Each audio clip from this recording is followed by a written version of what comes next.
Morning students. तो अपनी last class में मैंने आपको इलेक्ट्रोफिलिक सब्स्टिट्यूशन रिएक्शन क्या होता है सब मैंने आपको बता दिया है। एलिफेटिक सिस्टम में, एरोमेटिक सिस्टम में इलेक्ट्रोफिलिक सब्स्टिट्यूशन रिएक्शन कैसे पाया जाता है, उसके एग्जांपल क्या क्या होते हैं सब मैंने अपनी पिछले क्लास में आपको बता दिया। अगर आपने वीडियो नहीं देखा है तो मैं आई बटन में वीडियो को डाल दूंगी, आप प्लीज जाकर चेकआउट कर लेना। ओके, तो आज हम पढ़ेंगे एरोमेटिक इलेक्ट्रोफिलिक सब्स्टिट्यूशन रिएक्शन के एग्जाम्पल्स के बारे में। तो मैंने अपने पिछले क्लास में आपको हैलोजिनेशन ऑफ बेंजीन डिटेल से बता दिया है। बहुत सारे छोटे छोटे टॉपिक्स भी मैंने क्लियर किए हैं जो ऑब्जेक्टिव क्वेश्चंस होते हैं, जो आपके मेडिकल या आईआईटी वगैरह की तैयारी अगर आप कर रहे हो तो उसमें वो क्वेश्चंस आते हैं। ठीक है, तो आप प्लीज ध्यान से पढ़िएगा जो भी मैं आपको पढ़ा रही हूँ, क्योंकि मोस्ट इंपॉर्टेंट क्वेश्चंस ये होते हैं। ठीक है, तो आज की क्लास में भी मैं आपको छोटे छोटे टॉपिक्स क्लियर करते जाऊंगी जो आपके ऑब्जेक्टिव क्वेश्चंस होते हैं, तो वो आपको मैं क्लियर करते जाऊंगी। आप प्लीज अपने ध्यान को, अपने कंसंट्रेशन को बोर्ड पर ही रखिएगा। ठीक है, तो चलिए स्टार्ट करते हैं। तो हैलोजिनेशन ऑफ बेंजीन मैंने अच्छे से डिटेल से पढ़ा दिया है, अगर आपको देखना होगा तो वीडियो को आप देख सकते हो। मेरे लास्ट वीडियो को मैं आई बटन में लिंक को डाल दूंगी। तो नेक्स्ट एग्जांपल है इलेक्ट्रोफिलिक सब्स्टिट्यूशन रिएक्शन का नाइट्रेशन ऑफ बेंजीन के बारे में। तो यहाँ पर आप बेंजीन लिखो या बेंजीन के डेरिवेटिव लिखो, दोनों में ही आप नाइट्रेशन करा सकते हो। ऐसा नहीं कि केवल बेंजीन में करा रहे हो, बेंजीन के डेरिवेटिव में नहीं करा रहे हो। ठीक है, तो आप दोनों में ही आप नाइट्रेशन प्रोसेस को करा सकते हो, just like halogenation, just like sulphonation. Okay, तो यहाँ पर जो भी आप पढ़ोगे हैलोजिनेशन, नाइट्रेशन, सल्फोनेशन, ये सारे एग्जाम्पल होते हैं इलेक्ट्रोफिलिक सब्स्टिट्यूशन रिएक्शन के। तो अब एग्जाम में आता है इलेक्ट्रोफिलिक सब्स्टिट्यूशन रिएक्शन क्या होता है, तो पहले आप इसको बताएंगे कि ये होता क्या है, उसके बाद आप इसका एग्जाम्पल बताएंगे हैलोजिनेशन, नाइट्रेशन, सल्फोनेशन। ठीक है, और अगर आपको पूछता है कि नाइट्रेशन ऑफ बेंजीन क्या होता है तो इसके बारे में आप बताएंगे कि नाइट्रेशन ऑफ बेंजीन क्या होता है, फिर रिएक्शन लिखेंगे, फिर आप इसका मैकेनिज्म डिटेल से बताएंगे। ठीक है, तो सबसे पहले स्टार्ट करते हैं कि नाइट्रेशन का मतलब क्या होता है। नाइट्रेशन ऑफ बेंजीन का मतलब हुआ क्या, मतलब ये कि नाइट्रो ग्रुप जो होता है जब वो बेंजीन से जुड़ जाता है तो नाइट्रो बेंजीन नामक एक प्रोडक्ट बनाता है, इसे हम बोलते हैं नाइट्रेशन ऑफ बेंजीन।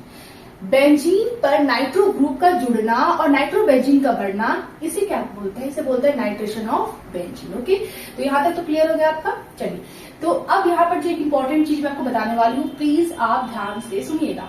तो नाइट्रेटिंग मिक्सचर क्या होता है, नाइट्रेटिंग मिक्सचर का क्या मतलब होता है, ये आपके ऑब्जेक्टिव क्वेश्चंस में आते हैं। अगर आप मेडिकल या आईआईटी वगैरह की तैयारी कर रहे हैं तो उसमें पूछता है नाइट्रेटिंग मिक्सचर क्या होता है, 4 ऑप्शन दे देगा आपको और पूछेगा कि कौन सही ऑप्शन है। तो नाइट्रेटिंग मिक्सचर का मतलब होता है कंसंट्रेटेड HNO3 के साथ कंसंट्रेटेड H2SO4 को जब हम लेते हैं तो इस मिक्सचर को हम नाइट्रेटिंग मिक्सचर कहते हैं। मतलब ये कि कंसंट्रेटेड HNO3 के साथ कंसंट्रेटेड H2SO4 को जब हम साथ में लेते हैं तो इस तरह के मिक्सचर को नाइट्रेटिंग मिक्सचर कहते हैं।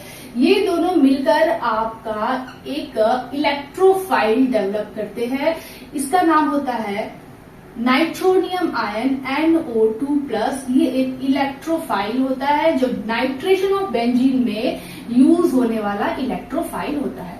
ठीक है, इसका नाम क्या है इस इलेक्ट्रोफाइल का, नाइट्रोनियम आयन। तो ये आपके ऑब्जेक्टिव क्वेश्चंस में ये आते हैं कि आपका नाइट्रेशन ऑफ बेंजीन में नाइट्रेटिंग मिक्सचर क्या होता है, तो आप बताएंगे कि कंसंट्रेटेड HNO3 के साथ हम कंसंट्रेटेड H2SO4 लेते हैं तो ये नाइट्रेटिंग मिक्सचर होता है।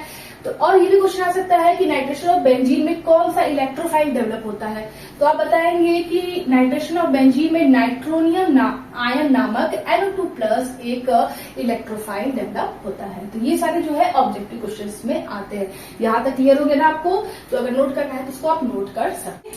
तो आपने नाइट्रेशन ऑफ बेंजीन के बारे में समझ लिया कि क्या होता है, तो इसके बारे में 2 लाइन आप लिख सकते हो। नाइट्रेशन ऑफ बेंजीन मतलब नाइट्रो ग्रुप का बेंजीन पर जुड़ना और नाइट्रो बेंजीन का बढ़ना ही नाइट्रेशन ऑफ बेंजीन कहलाता है। इसमें जो नाइट्रेटिंग मिक्सचर हम यूज करते हैं वो है क्या है, कंसंट्रेटेड HNO3 के साथ कंसंट्रेटेड H2SO4 को लेते हैं, नाइट्रिक एसिड के साथ हम सल्फ्यूरिक एसिड को लेते हैं, तो इसे हम नाइट्रेशन ऑफ बेंजीन कहते हैं। इसमें कौन सा इलेक्ट्रोफाइल निकलता है, तो इसमें नाइट्रोनियम आयन NO2+ नामक इलेक्ट्रोफाइल डेवलप होता है। तो इसका रिएक्शन क्या है वो इंपॉर्टेंट है, इसका मैकेनिज्म क्या है वो भी इंपॉर्टेंट है। ओके, चलिए स्टार्ट करते हैं। तो इसका जो रिएक्शन होता है नाइट्रेशन ऑफ बेंजीन का, तो उसमें जो हम सबस्ट्रेट लेते हैं वो क्या है, बेंजीन है या उसका डेरिवेटिव आप ले सकते हो, और साथ में हम यहाँ पर लेंगे कंसंट्रेटेड फॉर्म में नाइट्रिक एसिड को HNO3 को लेंगे, और यहाँ पर जो आपका प्रोडक्ट बनता है वो बनता है आपका नाइट्रोबेंजीन नामक एक पेल येलो कलर का ऑयल। ठीक है, NO 2, ये बन गया आपका नाइट्रोबेंजीन। ठीक है, इसका ये जो नाइट्रोबेंजीन बना ये आपका पेल येलो ऑयल जैसा या लिक्विड भी आप कह सकते हो होता है। ठीक है, पेल येलो कलर का पीला लिक्विड आपको टेस्ट ट्यूब में बन जाएगा। उसके बाद ये जो होता है ये बीटर जो कड़वा स्मेल होता है, बीटर आलमंड अगर आपने खाया होगा उसकी तरह इसकी फ्रेग्रेंस होती है। ठीक है, नाइट्रोबेंजीन को आप मैन मेड होता है, सिंथेटिक होता है, आप इसे लैब में आराम से बना सकते हो। अगर आप 11th 12th या बीएससी एमएससी के स्टूडेंट हो तो आप लैब में जाते होंगे केमिस्ट्री लैब में, तो वहां पर आप इसे नाइट्रोबेंजीन को आराम से बना सकते हो, but with the help of teacher. अकेले मत चले जाना बनाने के लिए लैब में, आप टीचर की हेल्प से ही इसे बनाना, क्योंकि यहाँ पर जो हम यूज करते हैं वो है कंसंट्रेटेड HNO3, कंसंट्रेटेड H2SO4 जो बहुत ही ज्यादा कम्बस्टिबल होता है।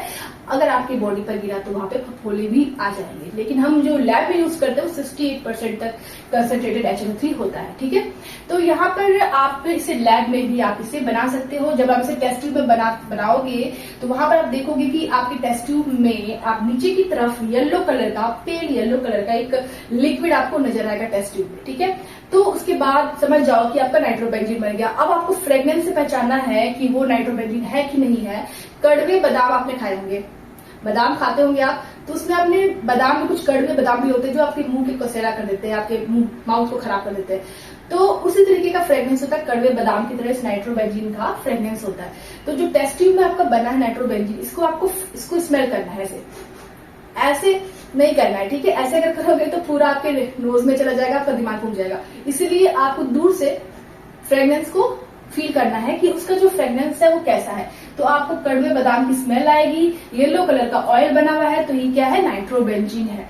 और भी टेस्ट करना चाहते हो इसका तो आप इसे पानी में डालोगे तो ये पानी में घुलेगा नहीं। जैसे कि सरसों के तेल को हम पानी में डालते हैं तो सरसों का तेल ऊपर तैरने लगता है। ठीक है, उसी तरीके से नाइट्रोबेंजीन को जब हम पानी में डालेंगे तो ये भी ऊपर तैरने लगेगा। ये वाटर इनसॉल्युबल होता है, वाटर इनसॉल्युबल लिक्विड होता है। ये मैं आपको क्यों बता रही हूँ, जस्ट जनरल नॉलेज की फॉर्म में मैं आपको ये बता रही हूँ। अगर आप लैब में एक्सपेरिमेंट करोगे तो आपको पता चल ही जाएगा ये चीजें क्या होती है। ठीक है, तो जब हम कंसंट्रेटेड HNO3 लेते हैं बेंजीन के साथ तो नाइट्रोबेंजीन बनता है, लेकिन जो इसकी स्पीड होती है बहुत ही धीरे बनती है। मतलब जो प्रोडक्ट हमारा नाइट्रोबेंजीन है बहुत ही स्लो मोशन में बनता है, बहुत धीरे धीरे बनता है, बहुत ही कम अमाउंट में बनता है।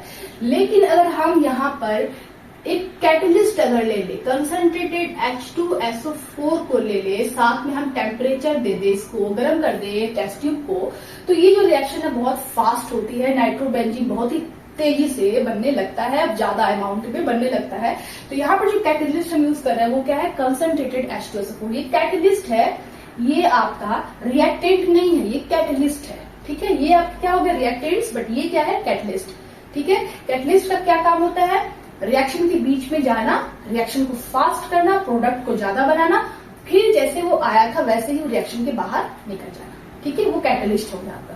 तो ये जो कंसंट्रेटेड H2SO4 ये रिएक्शन में मैकेनिज्म में यूज होगा, फिर लास्ट में ये जैसे H2SO4 है वैसे ही भी H2SO4 के फॉर्म में ये बाहर निकल जाएगा। ठीक है, तो ये आपका जो रिएक्शन है ये रिएक्शन है नाइट्रेशन ऑफ बेंजीन का। ये पूरा रिएक्शन क्या हो गया, नाइट्रेशन ऑफ बेंजीन का। बेंजीन के साथ कंसंट्रेटेड HNO3 लेंगे, कंसंट्रेटेड H2SO4 लेंगे, साथ में अगर आपको ये टेम्परेचर याद नहीं है तो आप ऐसे भी डेल्टा का साइन भी आप लगा सकते हो। इसका मतलब हुआ कि आपने इसको गर्म किया है टेस्ट ट्यूब को 55 डिग्री सेल्सियस टेम्परेचर पर, तो यहाँ पर एक पीले कलर का ऑयल या लिक्विड बनता है जिसका स्मेल जो होता है कड़वे बादाम की तरह होता है। ये वाटर इनसॉल्युबल होता है, तो ये बन जाता है आपका टेस्ट ट्यूब में। इसे हम बोलते हैं नाइट्रेशन ऑफ बेंजीन। बेंजीन पर नाइट्रो ग्रुप ऐड हो रहा है, इसको बोलेंगे नाइट्रेशन ऑफ बेंजीन। ठीक है, यहाँ पे कौन सा इलेक्ट्रोफाइल डेवलप होगा, यहाँ पर डेवलप होगा आपका नाइट्रोनियम आयन NO2+। कैसे होगा वो सब मैं डिटेल से आपको बताने वाली हूँ, ध्यान से बोर्ड पर आप देखिएगा।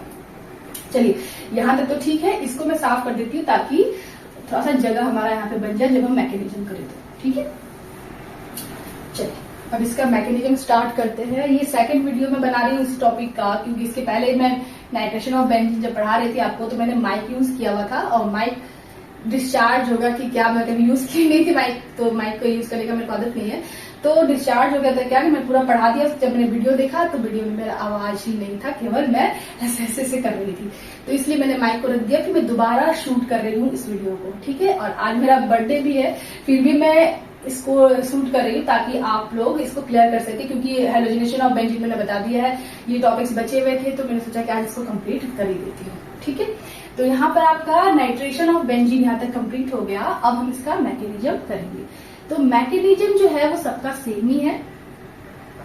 मैकेनिज्म हेलोजिनेशन ऑफ बेंजीन और नाइट्रेशन ऑफ बेंजीन का मैकेनिज्म बिल्कुल सेम ही है। ठीक है, लेकिन सल्फोनेशन ऑफ बेंजीन में थोड़ा सा डिफरेंस आएगा, वो मैं आपको आगे बताऊंगी। तो नाइट्रेशन ऑफ बेंजीन, जब हेलोजिनेशन ऑफ बेंजीन आप करते हो तो उसमें आपका क्लोरोनियम या ब्रोमिनियम आयन बनता है, इसमें नाइट्रोनियम आयन बनता है। ठीक है, पहले स्टेप में क्या होता है, इलेक्ट्रोफाइल जनरेट होता है। दूसरे स्टेप में क्या होता है, इलेक्ट्रोफाइल का अटैक होता है सबस्ट्रेट पर, मतलब बेंजीन पर। तीसरे स्टेप में क्या होता है, रिमूवल ऑफ इलेक्ट्रोफाइल, मतलब ओल्ड इलेक्ट्रोफाइल, जो इसका H होगा वो निकलेगा, बेंजीन का जो H होगा वो ओल्ड इलेक्ट्रोफाइल आपका बाहर निकल जाएगा तीसरे स्टेप में। पहले स्टेप में क्या होगा, जनरेशन ऑफ इलेक्ट्रोफाइल। दूसरे स्टेप में क्या होगा, attack of electrophile on benzene ring. Okay, तीसरे स्टेप में क्या होगा, रिमूवल ऑफ ओल्ड इलेक्ट्रोफाइल, किससे, बेंजीन से। ठीक है, तो ये 3 स्टेप जो है आपका हेलोजिनेशन वाले प्रोसेस में भी यूज हुआ, अब नाइट्रेशन वाले प्रोसेस में भी यूज होगा और सल्फोनेशन में भी यूज होगा, बस थोड़ा बहुत डिफरेंस है वहां पे। ठीक है, चलिए स्टार्ट करते हैं। स्टेप फर्स्ट में आपका क्या है, फर्स्ट स्टेप है आपका generation of electrophile, generation of electrophile. ठीक है, तो यहां पर आप क्या करेंगे कि आपको इलेक्ट्रोफाइल को डेवलप करना है। तो नाइट्रेशन ऑफ बेंजीन में कौन सा इलेक्ट्रोफाइल डेवलप हो रहा था, नाइट्रोनियम आयन। चलिए देखते हैं कि वो कैसे डेवलप होता है। उसके पहले कुछ कंसेप्ट है जो मैं आपको क्लियर कर दूं। ये जो HNO3 होता है, ठीक है, इसका स्ट्रक्चर अगर हम खोल कर बनाए तो इसका स्ट्रक्चर कुछ इस तरह का होता है, नाइट्रिक एसिड का। ठीक है, तो यहाँ पर आप जरा ध्यान दीजिए कि यहाँ पर जो HO है, यहाँ पर ये हाईली इलेक्ट्रोनेगेटिव एटम है, तो ये इलेक्ट्रॉन को जब निकल जाएगा OH माइनस के फॉर्म में, तो यहाँ पर कौन सा आयन बनेगा, क्योंकि यहाँ पे इलेक्ट्रॉन इसके पास जा रहा है तो इसके ऊपर प्लस चार्ज जाएगा, तो ये बन जाएगा आपका NO2 प्लस नाइट्रोनियम आयन। ठीक है, तो नाइट्रिक एसिड से आपका नाइट्रोनियम आयन इलेक्ट्रोफाइल बन रहा है, ये चीज आपको याद रखना है। ठीक है, तो यहाँ पर आपने ये देख लिया। दूसरा बात कि आपका जो नाइट्रिक एसिड होता है, HNO3 होता है, ये आपका मोनो बेसिक एसिड होता है। ठीक है, HNO3 क्या है, मोनो बेसिक एसिड का मतलब कि H प्लस एक ही है ना इसके पास, तो ये मोनो बेसिक हो गया। 2 H प्लस होता है इसके पास तो ये डाई बेसिक होता। ठीक है, 3 होता तो 3 ट्राई बेसिक होता। तो फिलहाल इस एसिड के पास एक ही H प्लस है, इसलिए इसको बोलेंगे मोनो बेसिक एसिड। और इसकी जो बेसिसिटी होती है, बेसिसिटी, इसकी जो बेसिसिटी होती है वो 1 होती है। मतलब ये कि इस नाइट्रिक एसिड में कितने OH है, तो इस नाइट्रिक एसिड में एक ही OH है, इसकी बेसिसिटी 1 हो गई। किसी एसिड का कितना बेसिसिटी होता है, किसी बेस का कितना एसिडिटी होता है, ये सब अगर आप नहीं जानते हो तो मुझे कमेंट करो, मैं एक अलग लेक्चर ले लूंगी एसिडिटी और बेसिसिटी पर, क्लियर कर दूंगी सारा। ठीक है, फिलहाल आप कमेंट करके मुझे बताना कि अगर आपको नहीं पता हो तो यहाँ पर आपने समझ लिया ना कि नाइट्रोनियम आयन आपका कैसे डेवलप हो रहा है, कहाँ से डेवलप हो रहा है। तो स्टार्ट करते हैं। यहाँ पे जो कंसंट्रेटेड HNO3 है, इसको हम पहले यहाँ पर बनाते हैं HON डबल बॉन्ड O, और यहाँ पर ये हो गया नाइट्रिक एसिड का स्ट्रक्चर। साथ में हमने क्या लिया हुआ है, डाइबेसिक एसिड लिया हुआ है, मतलब आपका ये लिया हुआ है डबल बॉन्ड। सल्फर जो होता है इसकी वैलेंसी 2 भी होती है, 4 भी होती है और 6 भी होती है सल्फर की। ठीक है, तो यहाँ पर ये स्ट्रक्चर्स का हो गया।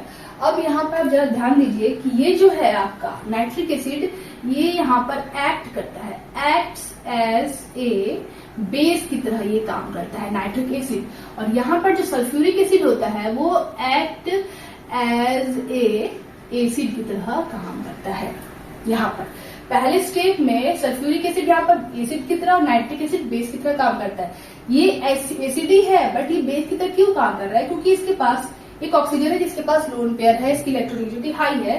तो ये क्या करेगा, ये एसिड ये अपने H प्लस को बाहर निकालेगा, क्योंकि एसिड है तो H प्लस को क्या करेगा, बाहर निकालेगा। ये H प्लस कहाँ जाएगा, इस ऑक्सीजन के पास जाएगा और इससे जाकर इसके लोन पेयर सिग्मा बॉन्ड वो बना लेगा और इसका लोन पेयर एक चला जाएगा, खत्म हो जाएगा, तो इसके ऊपर कौन सा चार्ज जाएगा, प्लस चार्ज जाएगा। ठीक है, चलिए यहाँ पर बना देते हैं, ये H ये O, इसके ऊपर पॉजिटिव चार्ज आ गया और हाइड्रोजन यहाँ पे आके जुड़ गया, ये वाला हाइड्रोजन, और साथ में क्या बना आपका N और O, और यहाँ पर आपका कोऑर्डिनेट बॉन्ड से ये O जुड़ा हुआ है, ठीक है। और साथ में आपका क्या बना, साथ में एक इंपॉर्टेंट आयन और बनेगा, ये वाला पूरा पोर्शन, ये तो बच गया ना, ये H प्लस से जुड़ गया, बट ये पूरा जो पोर्शन बचा है इसको हम बोलेंगे HSO4 माइनस। इसका बहुत बड़ा रोल है, ये एक कैटलिस्ट है, ये केवल H प्लस सप्लाई करने आया है, बाद में ये H प्लस को लेकर एज ए कैटलिस्ट बाहर निकल जाएगा। जैसे आया था H2SO4 के फॉर्म में, वैसे ही H2SO4 के फॉर्म में ये बाहर निकल जाएगा। बस ये H प्लस को सप्लाई करने के लिए हम यहाँ पर इसका यूज कर रहे हैं। तो यहाँ पर ये 2 आयन बन गए। अब ये जो आयन आपका बना है ये अनस्टेबल आयन है, ठीक है। कभी भी ऑक्सीजन की 3 वैलेंसी यहाँ पे देख रहे हो, 1 2 3 बॉन्ड है जो पॉसिबल नहीं है, ऑक्सीजन हमेशा 2 ही बनाता है। तो ये क्या करेगा कि इसकी इलेक्ट्रॉन डेंसिटी कम हो गई ना, क्योंकि लोन पेयर के साथ तो ये हाइड्रोजन जुड़ गया, तो इलेक्ट्रॉन डेंसिटी कम, इलेक्ट्रोनेगेटिविटी बढ़ गई, जिसकी वजह से ये बगल के सिग्मा इलेक्ट्रॉन्स को अपनी तरफ खींच लेगा और यहाँ से बॉन्ड क्या हो जाएगी, ब्रेक हो जाएगी, और यहाँ पर एक न्यूट्रल मॉलिक्यूल H2O बाहर निकल जाएगा। कोई भी आयन अपने आप को स्टेबल करने के लिए एक न्यूट्रल फॉर्म क्रिएट करता है। जैसे यहाँ पर ऑक्सीजन है, ये आयन है ना, ये अनस्टेबल फॉर्म में है, लेकिन जैसे H2O बना तो ये न्यूट्रल हो गया, इसकी स्टेबिलिटी बढ़ गई, न्यूट्रल हो गया, ठीक है। तो यहाँ पर कोई भी जो आपका आयन है वो अपने आप को स्टेबल करने के लिए बगल के इलेक्ट्रॉन को ले लिया इसने, ये H2O एक न्यूट्रल कंपाउंड के फॉर्म में बाहर निकल गया, लेकिन साथ में बचा क्या आपका, साथ में बचा आपका NO2 plus nitronium ion. Nitronium ion आपका इलेक्ट्रोफाइल यहाँ पर डेवलप हो गया, जो मोस्ट इंपॉर्टेंट है, ठीक है। कैसे बना आपने प्रोसेस देख लिया। साथ में क्या बना HSO4 माइनस, इसका आगे रोल होगा थर्ड प्रोसेस में, ठीक है, थर्ड स्टेप में। तो यहाँ पर ये हो गया आपका first step, generation of electrophile, ठीक है। चलिए सेकंड स्टेप में आते हैं। स्टेप सेकंड है आपका, इसमें क्या होगा, अटैक ऑफ इलेक्ट्रोफाइल और बेंजीन रिंग। तो यहाँ पर जो आपका बेंजीन रिंग है इस पर आपका इलेक्ट्रोफाइल का अटैक होगा। यहाँ पर इससे बन गया, और यहाँ प्लस NO2 प्लस, ठीक है। यहाँ पर आपका क्या होगा, जरा ध्यान दीजिए कि ये जो आपका है ये कहा, यहाँ पर भी जा सकता है, यहाँ पर भी जा सकता है, क्योंकि सब तो इक्वली है।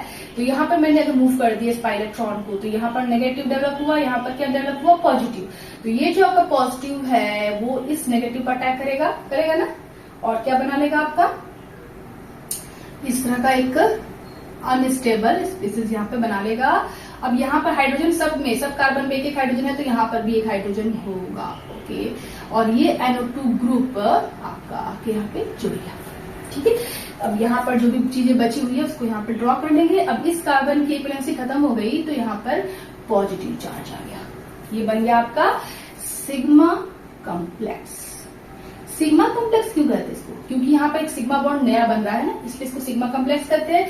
साथ में इसका एक और नाम है एरेनियम आयन, एरेनियम आयन भी इसे हम कहते हैं, ठीक है। सिग्मा कॉम्प्लेक्स को ही एरेनियम आयन कहते हैं। ये जो स्पीसीज आप देख रहे हो, अगर इसका रेजोनेंस हाइब्रिड बनाओगे तो किस तरह का बनेगा, जरा ध्यान दीजिए इधर।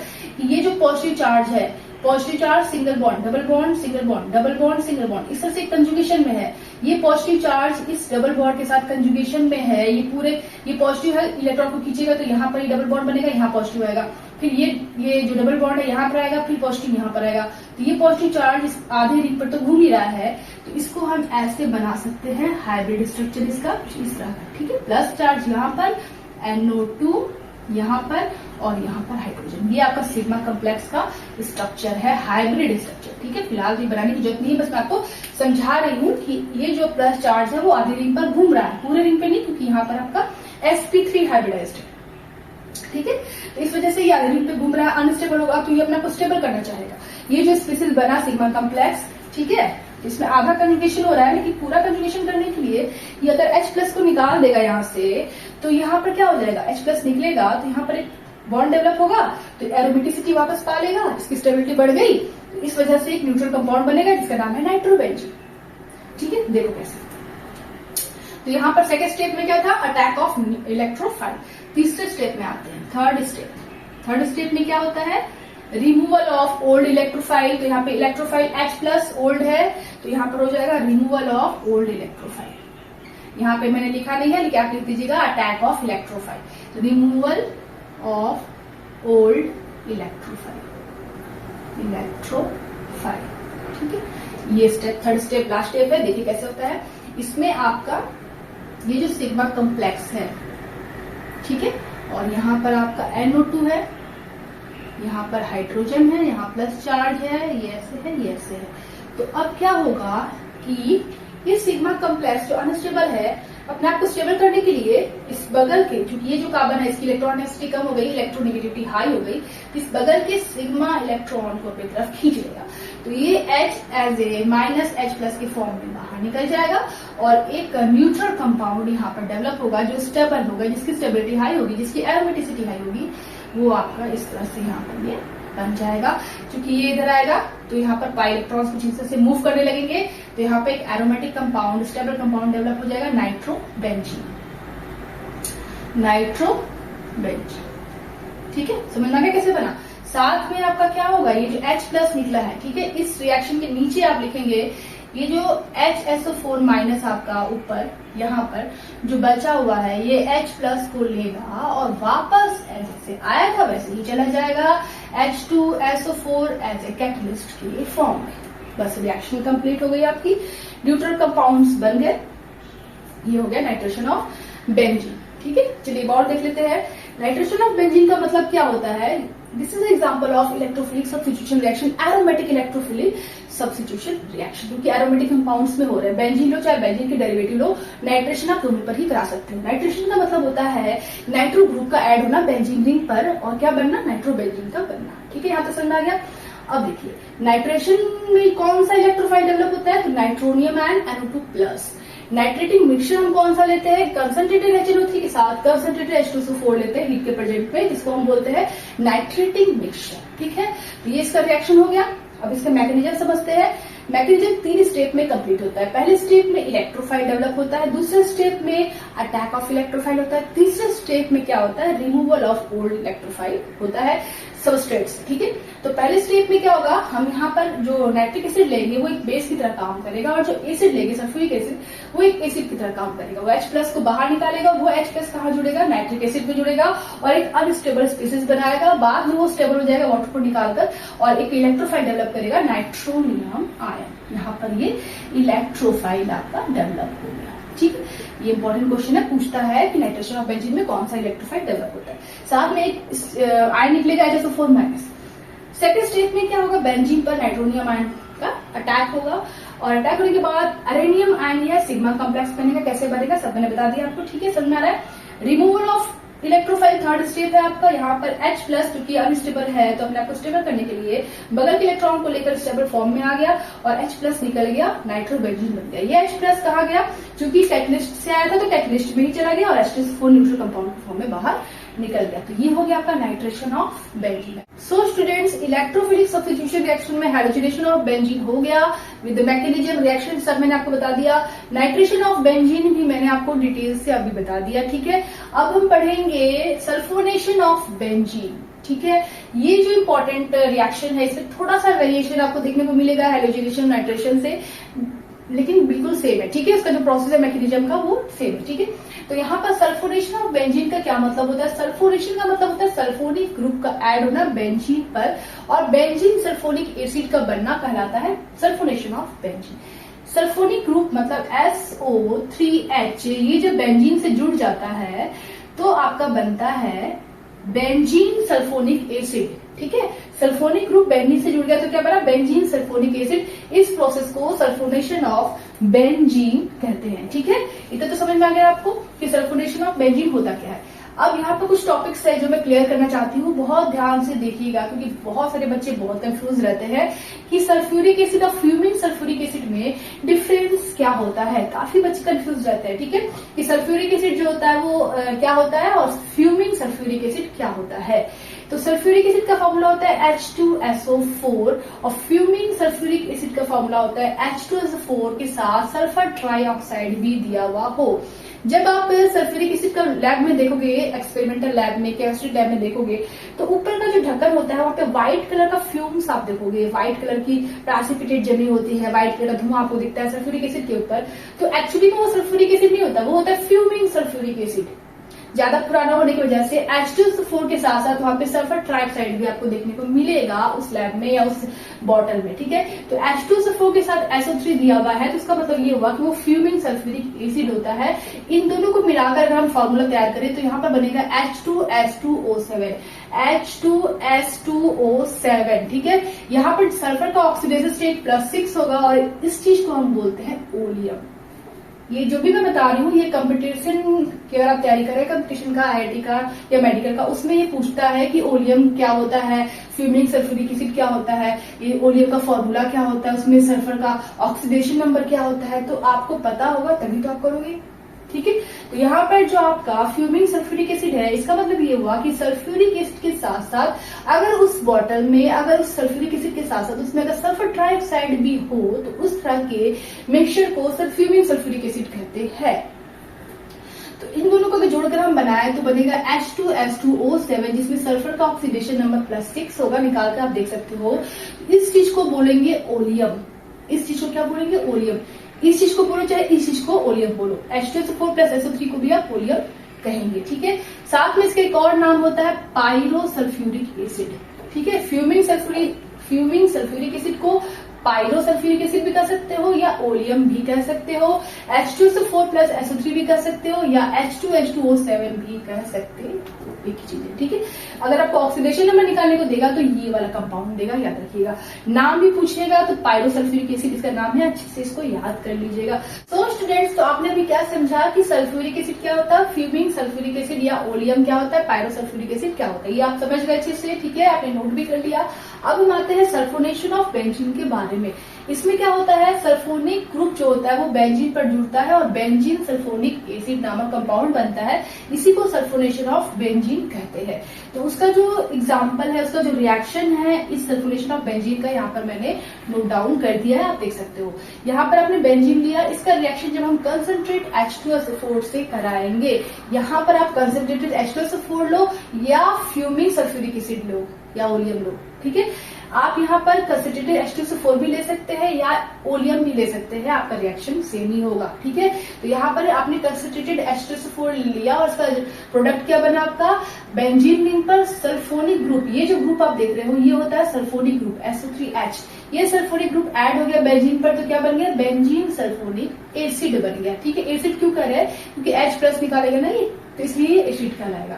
अब ये जो बना है ये अगर आप लैब में बनाना चाहते हो तो लैब में भी ये बन जाता है, टीचर के हेल्प से आप बना सकते हो, ठीक है। तो यहाँ पर टेस्ट ट्यूब में एक व्हाइट कलर की वैक्सी सॉलिड आपको नीचे दिखेगी, टेस्ट ट्यूब में नीचे की तरफ प्रेसिपिटेट जमा हुआ आपको दिखेगा व्हाइट कलर का, जो पानी अगर आप डालोगे तो पानी में वो हिलाने पर वो घुल जाएगा, ठीक है।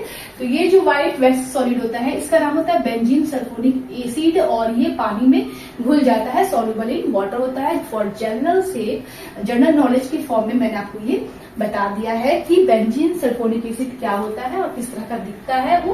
तो यहाँ तक आपको समझ में आ गया ना कि सल्फोनेशन ऑफ बेंजीन क्या होता है, ठीक है। तो यहाँ पे हो गया इतना। अब इसका मैकेनिज्म देखते हैं कि मैकेनिज्म में भाई क्या है, मैकेनिज्म ही तो इम्पोर्टेंट है ना, मैकेनिज्म। अगर पूछता है सल्फोनेशन ऑफ बेंजीन तो इसके बारे में 2 लाइन लिखेंगे कि क्या होता है, फिर आप रिएक्शन लिखेंगे, फिर मैकेनिज्म अच्छे से करेंगे। आप कलरफुल पेन का भी यूज किया करें एग्जाम में, ताकि इससे भी अच्छा आपको देखने को लगता है कि हाँ बच्चा काफी अच्छे से डिटेल से लिखा है।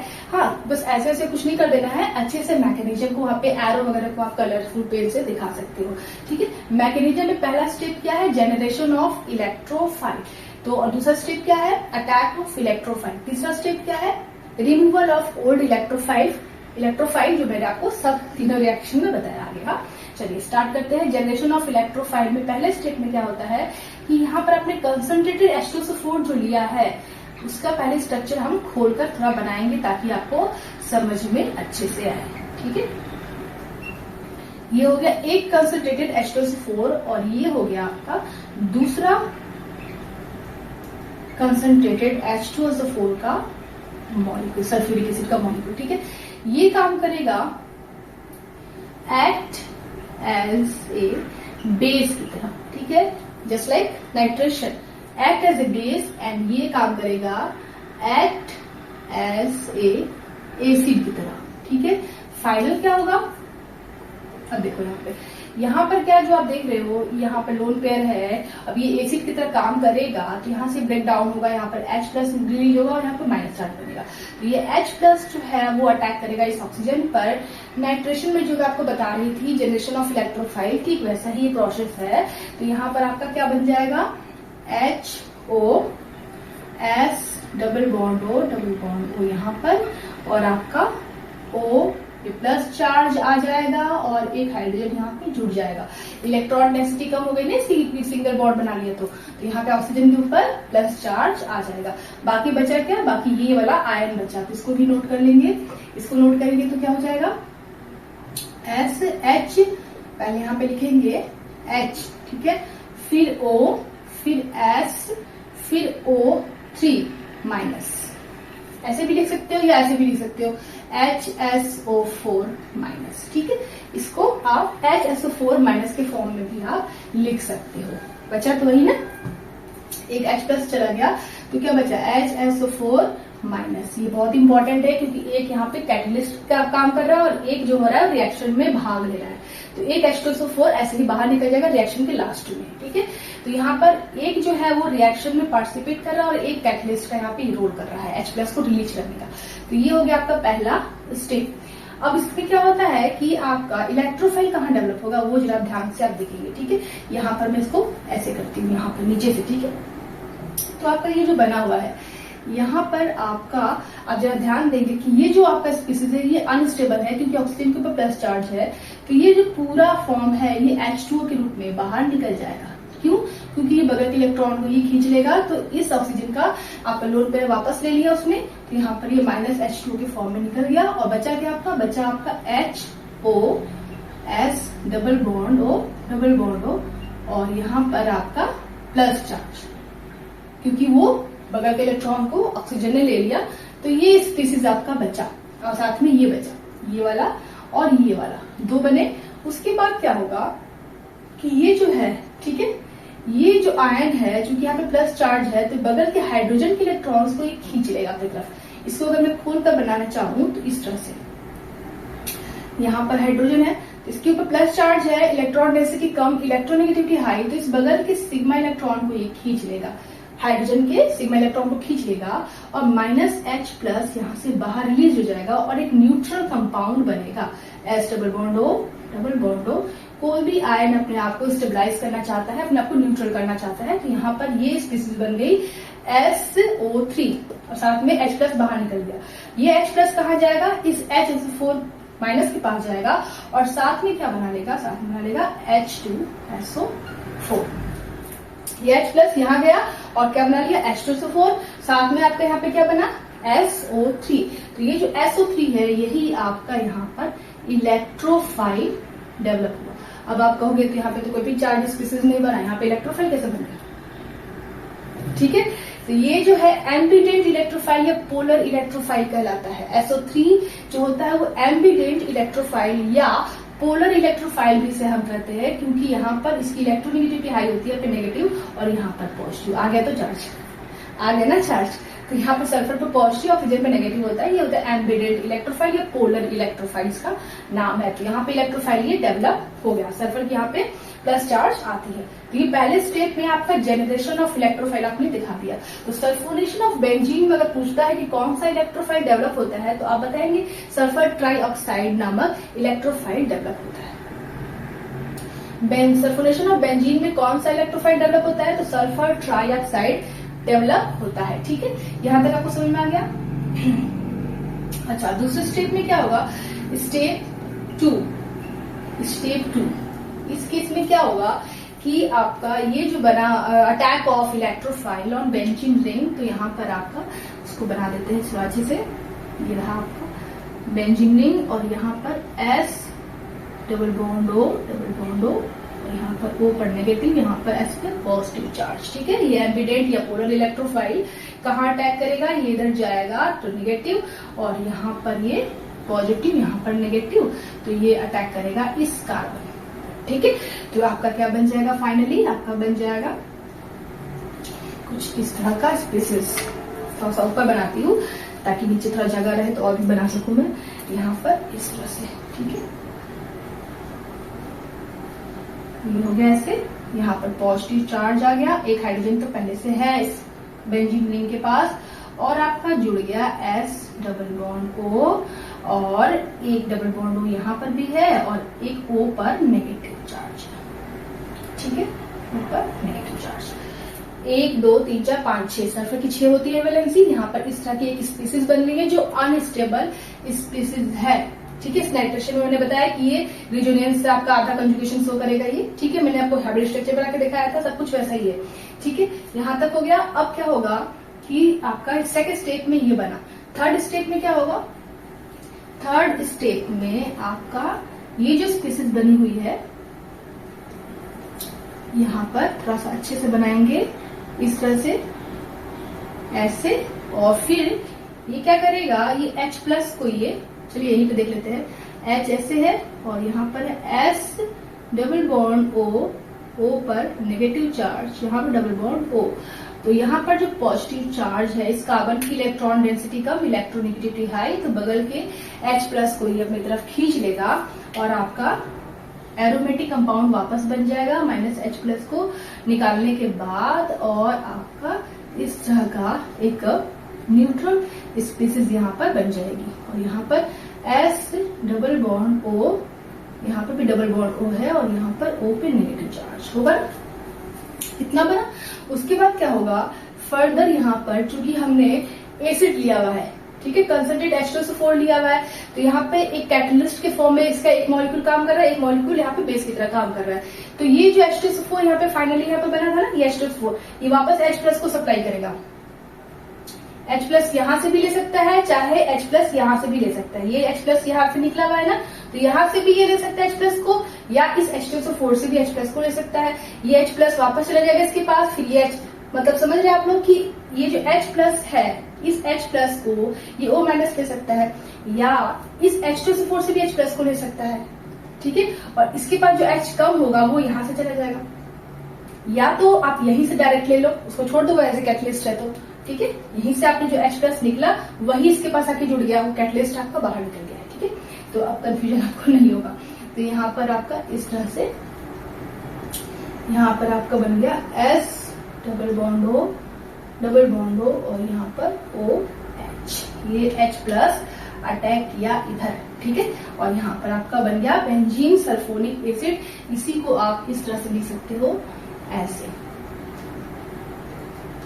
ऐसे SO3H, क्या नाम है इसका, बेंजीन सल्फोनिक एसिड बन गया, बेंजीन सल्फोनिक एसिड आपका प्रोडक्ट बन गया। तो ये हो गया सल्फोनेशन ऑफ बेंजीन, ठीक है। चलिए और देख लेते हैं कि आपका सल्फोनेशन ऑफ बेंजीन में सल्फोनिक ग्रुप ऐड होता है बेंजीन के साथ, तो बनता है बेंजीन सल्फोनिक एसिड, इसको बोलते हैं सल्फोनेशन ऑफ बेंजीन। इसमें जो इलेक्ट्रोफाइल डेवलप होता है वो होता है सल्फर ट्राइऑक्साइड, जो एक एम्बिडेंट इलेक्ट्रोफाइल होता है या पोलर इलेक्ट्रोफाइल होता है, ठीक है। तो उसका रिएक्शन आप लिखेंगे, ठीक है। मैकेनिज्म समझिए, पहले स्टेप में क्या होता है, जनरेशन ऑफ इलेक्ट्रोफाइल होता है, उसमें आप एक जो मॉलिक्यूल होता है सल्फ्यूरिक एसिड का, वो बेस की तरह काम करता है, और दूसरा मॉलिक्यूल जो होता है वो एसिड की तरह काम करता है। ये H प्लस को हटाएगा, रिमूव करेगा, रिलीज करेगा, वो H प्लस इस बेस के साथ जाकर जुड़ जाएगा और एक अनस्टेबल स्पीसीज यहाँ पे बनाएगा। यहाँ पर आप देखोगे कि ऑक्सीजन के ऊपर प्लस चार्ज है, तो वो अपने आप को न्यूट्रल करने के लिए H2 के फॉर्म में निकल जाएगा, और एक प्लस चार्ज वाला स्पीसीज यहाँ पे क्रिएट होगा, जो ये है, ठीक है। साथ में H2SO4 माइनस भी डेवलप होगा ना इसकी वजह से। अब यहाँ पर क्या होगा कि ये जो आपका है सल्फर, इसकी इलेक्ट्रोनेगेटिविटी हाई है, तो ये H के इलेक्ट्रॉन को खींच लेगा, और यहाँ पर ये चीज आपका बन गया सल्फर ट्राइऑक्साइड, जो एक पोलर इलेक्ट्रोफाइल यहाँ पर डेवलप हो रहा है पहले स्टेप में। सेकंड स्टेप में क्या होगा, ये H2SO4 है, इस H को लेकर HSO4 माइनस H प्लस को लेकर H2SO4 बना लिया। सेकंड स्टेप में बेंजीन पर अटैक होगा पोलर इलेक्ट्रोफाइल का, और आपका ये एक अनस्टेबल स्पीसीज यहाँ पे बन जाएगी, ठीक है। साथ में क्या होगा, थर्ड स्टेप में क्या होगा कि जैसे मैंने आपको अभी तक बताते आई हूँ कि यहाँ से H प्लस निकल जाएगा, फिर ये एरोमेटिक कंपाउंड कन्वर्ट हो जाएगा, फिर ये बन गया, जो H प्लस निकला वही H प्लस O के पास जाकर आपका क्या बना लेगा, इस तरह का एक कंपाउंड, एक न्यूट्रल कंपाउंड जिसका नाम है बेंजीन सल्फोनिक एसिड। यहाँ पे आपका जो कैटलिस्ट आपने लिया था वो एसएच आपका निकल गया, ठीक है। और यहाँ पर जो इसी का रिंग का ही H+ उस पर अटैक करके बेंजीन सल्फोनिक एसिड यहाँ पर बना दिया। तो ये आपका हो गया सल्फोनेशन ऑफ बेंजीन। तो स्टूडेंट्स, तो ये जो आप सल्फर ट्राइऑक्साइड यहाँ पे बन रहा है सल्फोनेशन ऑफ बेंजीन में, और नाइट्रेशन में आपका बन रहा था NO2+ नाइट्रोनियम आयन, और क्लोरीनेशन में आपका बन रहा था Cl+, और आपका सल्फोनेशन बन रहा है सल्फर ट्राइऑक्साइड। ये जो तीनों आपके इलेक्ट्रोफाइल्स ही डेवलप हो रहे हैं। तो ये कैसे पता चल रहा है कि यही इलेक्ट्रोफाइल्स डेवलप हो रहे हैं रिएक्शन में? मेरे कहने से होगा नहीं, टीचर के कहने से होगा नहीं, बुक के कहने से होगा नहीं, ये सब पता चला है आपके एक्सपेरिमेंटल फैक्ट के अकॉर्डिंग, ठीक है। मतलब आपका एक्सपेरिमेंट के द्वारा देखा गया कि ये आयंस बन रहे हैं रिएक्शन में, सल्फर ट्राइऑक्साइड बन रहा है सल्फोनेशन में, क्लोरीन हेलोजिनेशन में Cl+ बन रहा है, तो आपका नाइट्रेशन में NO2+ बन रहा है। ये सब एक्सपेरिमेंटल देखा गया, एक्सपेरिमेंट के द्वारा देखा गया। कैसे? तो स्पेक्ट्रोस्कोपिक टेक्निक अगर आप नहीं जानते हो, अगर आप 11th-12th के हो तो आप नहीं जानते होंगे, लेकिन अगर BSc के है, MSc के है, तो आपने स्पेक्ट्रोस्कोपी के बारे में पढ़ा होगा। स्पेक्ट्रोस्कोपी का मतलब क्या होता है? स्पेक्ट्रोस्कोपी का मतलब ये होता है कि अगर हम कोई मॉलिक्यूल लेते हैं या कोई आयन लेते हैं तो उनका एक स्पेसिफिक फ्रीक्वेंसी पे वाइब्रेशंस होते हैं, ठीक है। अगर आप लाइट डालते हो या उसे गर्म करते हो तो वो मॉलिक्यूल्स या वो एटम्स वाइब्रेट करते हैं, जिसकी वजह से अगर आपने ECG निकाला होगा, हार्ट का देखा होगा आपने, तो उसमें इस तरह का एक ग्राफ होता है, X, Y करके कुछ इस तरह से होता है, और वहां पर इस तरह से ग्राफ्स आते हैं, ठीक है। तो इस तरह का X, Y पे आप निकालते हो वाइब्रेटिंग, अगर मॉलिक्यूल्स वाइब्रेट कर रहे हैं, एटम वाइब्रेट कर रहे हैं, तो वहां पे फ्रीक्वेंसी उसका फाइंड करते हो, ठीक है। तो उसके हेल्प से हर एटम का, हर फंक्शनल ग्रुप का, हर मॉलिक्यूल का फ्रीक्वेंसी अलग अलग आता है। तो वहां पर आप स्पेक्ट्रोस्कोपी में ये सब पढ़ते हैं। बहुत ही इंटरेस्टिंग है, बहुत ही मजेदार है, लेकिन बहुत ही टिपिकल भी है। हर फंक्शनल ग्रुप का अलग वाइब्रेशंस आता है, हर एटम का अलग वाइब्रेशंस आता है, तो उससे पता चलता है कि उस मॉलिक्यूल में कौन सा, उस रिएक्शन में कौन सा इलेक्ट्रोफाइल निकल रहा है, कौन सा आपका निकल रहा है। जैसे कि वाटर है, अगर H2O, तो इसमें H2O में वाटर के फॉर्मूला में हाइड्रोजन 2 ही है, ऑक्सीजन 1 ही है। ये कैसे पता हमें चला? ये सब पता चला स्पेक्ट्रोस्कोपिक मेथड से ही पता चला, ठीक है। रमन स्पेक्ट्रा से ये पता चला कि नाइट्रेशन ऑफ बेंजीन में NO2+ निकलता है इलेक्ट्रोफाइल। रमन स्पेक्ट्रोस्कोपी में ये पता चला कि नाइट्रेशन जब करते हैं बेंजीन का तो उसमें NO2+ निकलता है। साथ ही उन लोगों ने, जो साइंटिस्ट थे, उन्होंने एक्सपेरिमेंट भी किया कि भाई यही निकलता है कि नहीं, कैसे पता चलेगा। तो उन्होंने ClO4- साल्ट डाला, इसमें इस रिएक्शन में डाला, नाइट्रेशन ऑफ बेंजीन में। तो ये ClO4- NO2+ के साथ जाकर जुड़ गया, तो एक साल्ट बना लिया, ठीक है। जैसे NaCl होता है ना, NaCl साल्ट, वैसे ये भी एक साल्ट बन गया, Na+Cl- NO2+ ClO4- एक साल्ट बन गया। इसका मतलब ये हुआ कि नाइट्रेशन ऑफ बेंजीन में NO2+ नामक नाइट्रोनियम आयन बन रहा है, तभी ये साल्ट बना है। तो ये एक्सपेरिमेंटल देखा गया है, नाइट्रेशन ऑफ बेंजीन में NO2+, सल्फोनेशन ऑफ बेंजीन में SO3, ये सारे बनते हैं। ये सब स्पेक्ट्रोस्कोपिक मेथड से देखा गया है, फिर एक्सपेरिमेंट करके देखा गया है, ठीक है। तो ये चीजें मैं सोची कि चलो बता देती हूँ आपको, ये आखिर बन कैसे रहा है, कौन सा बन रहा है, कौन सा सही है, ये कैसे पता चलेगा।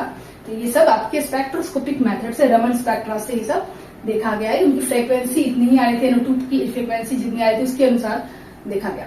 तो आज की क्लास यहीं तक रहने देते हैं। स्पेक्ट्रोस्कोपी अगर पढ़ना होगा तो कमेंट करना, वो मैं पढ़ाऊंगी अच्छे से आपको, लेकिन वो हायर क्लासेस की टॉपिक है। तो आज यहीं तक रहने देते हैं, फिर कल स्टार्ट करेंगे फ्रीडल क्राफ्ट रिएक्शन को। तो पूरा रिवाइज कर लीजिए। Take care, okay, bye bye.